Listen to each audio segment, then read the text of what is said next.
There's one decision that all filmmakers must make during their path.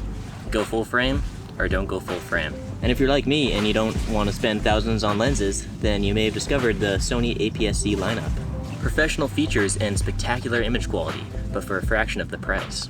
Once enlightened, the only choice left to make is which model. Now, if you're willing to invest a decent amount into your camera, your options shrink quite drastically from 6 to 2. The Sony a6600 and the Sony a6400. I'm not including the 6500 just because the screen darkens when you shoot in 4K and a variety of other not very good features. I've owned the 6400 for over a year now and I'm very familiar with every aspect of this camera, but the 6600 I just got today, and although it is a very similar camera, I still can't wait to see how it compares. Let's go. Stabilization makes a world of a difference for me. When I took my 6400 out with any lenses other than the kit lens or my native Sony OSS lenses, I would have to bring my Moza Air gimbal with me. And especially on camping trips, it's like another 5-10 pounds. Super unnecessary, just so I didn't get the jittery shake I'd get from the unstabilized lenses. So now that I have the 6600, any lens I throw on there, whether it's from 2020 or 1950, it's stabilized. The funny thing about the a6600 though is in the real world, it's pretty much the same as the 6400 but just with a bigger battery. Unless you're moving around. Stabilization matters, man. But if you're doing static shots like this, it really makes no difference. And with the bigger battery, that means I can go out shooting all day and not have to worry about bringing 10 extra batteries with me. In fact, I left the house for this shoot today, and when I left it was at 20%, and this is like the end of the shoot here and it's at 3%. And now I can also monitor audio, which is awesome. I can never know how the audio sounds until I get back home, and sometimes it's messed up, so it's really nice to know how your audio is sounding without using the third-party audio interface. Well, I got both the cameras here, so let's do some stabilization tests and see how they hold up.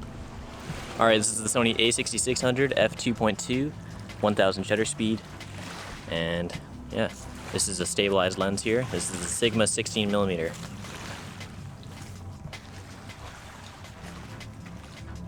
Alright, and this is the same setup, Sigma 16mm on the Sony a6400. And the white balance is set to sunny on both of these cameras, so it should be the same.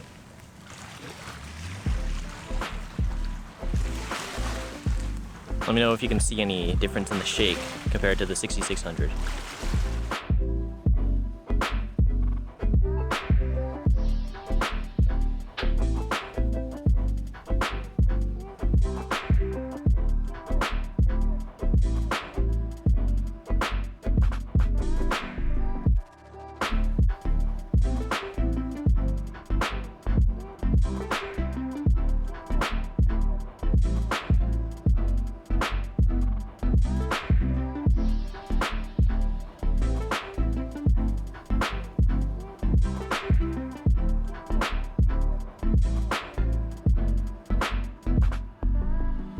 Alright guys, day at the beach was fun, but let's head back to my place and we'll do some technical tests on startup times, battery lasting times, and burst processing to see if the processor is any better.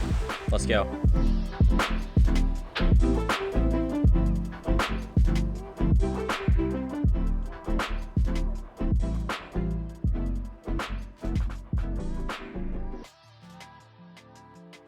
So this is the startup and shoot test, and I synced up the cameras with the flick of the power button, and as you can see they turn on at the same time and they take the photo at roughly the same time as well.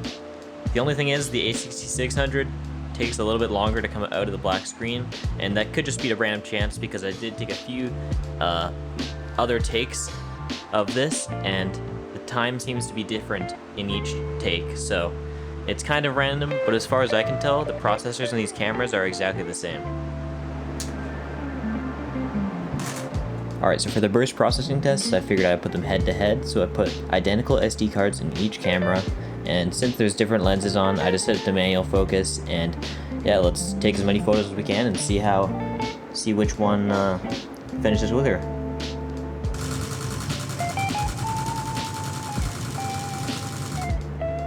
It seems apparent that the processor in both of these cameras is identical. The 6600 is slightly ahead. by like half of a photo, but that could all just be random chance, so I'm gonna say that the processor in these cameras is identical. So the reason I did the processing tests is that I was a little bit confused as to whether the cameras did have a new processor or if they didn't, because when I was researching it, some of them said Bion ZX image processor, and then the other one said latest Bion ZX, so I don't know if there was different variants of the processor or something, but to me it looks like they're both just as capable. And not only that, but actually they're also stackable, so if you ever wanted to stack them on top of one another, there you go, confirmed. Alright, so I just finished all the battery tests. The way I do them is I set the monitor brightness to default, not sunny day, and then I just use the native Sony batteries that came with the camera after I charged them to 100%. So I did 2 tests on each camera. The first one was just them powered on idling, and the second one was recording in 4K. So let's take a look at the results.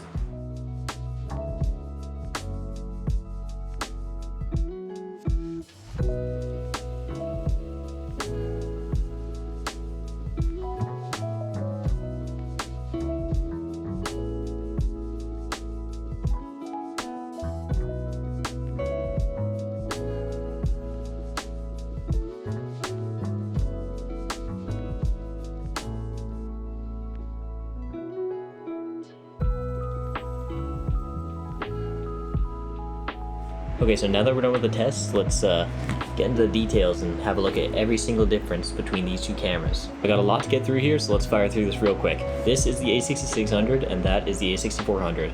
So first off, as you just saw, this has 2.2 times more battery life than this. In-body stabilization, optical steady shot on lenses only.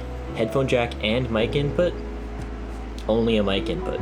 Because of the larger battery, this has a really nice grip, and it helps you balance front heavy lenses like the Sigma 16mm. On the a6400, the buttons are kind of flush with the surface of the camera and hard to feel. Whereas with the a6600, the buttons pop out more and yeah, it's way easier to press. 4 custom buttons versus 2. They actually got rid of the built-in flash on the a6600. As you can see, the button is no longer there, but that's alright with me because I actually never used it. I think I used it like once or twice, but you know, we all got phone lights, and that's probably better than the flash anyways. But if you use the flash to bounce off walls and stuff, then you might want to stick to the a6400. The a66 has 2 separate memory dial modes, whereas the 6400 has the memory recall mode. I think I might actually take advantage of this feature more, because the 1 and 2 seems a lot more simple than pressing memory recall mode and then having to select it. If you don't know what the memory mode is for, it's mostly used for switching from like 1080p slow-mo back to 4K. It saves your settings and you can have presets. It's pretty sweet. And because they added the 1 and 2 mode instead of just the memory recall mode, that means they had to get rid of the dial mode. So they actually got rid of the sweep panorama, which I don't know how I feel about, because I mean, I've used it a couple times, but I'm sure I won't miss it too much. So on the a66, they actually moved the SD card compartment away from the hinge, so it's way easier to take it in and out now. Whereas on the a6400, it's right up against the hinge. Alright, so another one of the big features is that this camera has continuous eye autofocus. I think this is applicable most in photography, but maybe you can tell a difference in the skin tone test I did earlier. But yeah, this is continuous eye autofocus, and the 6400 only has continuous face autofocus. And last thing I could notice is that on the a6600, the aperture dial is changed. It's more of the same texture as the mode dial, kind of the diagonal lines, whereas on the a6400, it's just vertical lines. So that's all the main differences I could find between these two cameras, but if you can find something else, then be sure to leave in the comments below. Anyways, it's getting a bit hot in here, and kind of want to hit the waves, so see you there. So now that you know how these cameras differ, let's figure out the best option for each shooting style.